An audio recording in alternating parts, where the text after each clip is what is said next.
ট্রাম্পের যুদ্ধবিরতি ঘোষণা নিয়ে ধোঁয়াশা সৃষ্টি হয়েছে, আর অন্যদিকে চলছেই যেন ইরানি হামলা।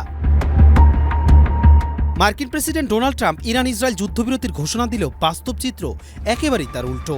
ইরান যুদ্ধবিরতির প্রস্তাব গ্রহণ করলেও হামলা থামায়নি, বরং একে অপ্রয়োজনীয় বলেও মন্তব্য করেছে অনেক জায়গায়। ইসরায়েলও এ বিষয়ে একেবারেই নীরব। ট্রাম্প দাবি করেছেন 24 জুনের মধ্যে 6 ঘন্টার সময়সীমায় উভয় পক্ষ 12 ঘন্টার জন্য যুদ্ধবিরতিতে সম্মত হয়েছে। এই সময়টিতে শান্তিপূর্ণ আচরণের মাধ্যমে সংঘাত থামানোর সুযোগ তৈরি হবে বলে মন্তব্য করেন তিনি। তবে তার বক্তব্য নিয়ে সমালোচনা শুরু হয়েছে খোদ যুক্তরাষ্ট্রেই।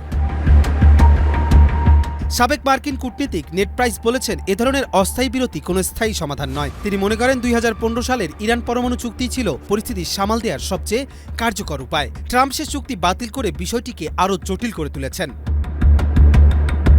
এদিকে ট্রাম্পের ঘোষণার ঘণ্টাখানেকের মধ্যেই ইরান থেকে ইসরায়েলের দিকে আবারও ক্ষেপণাস্ত্র ছোড়া হয়।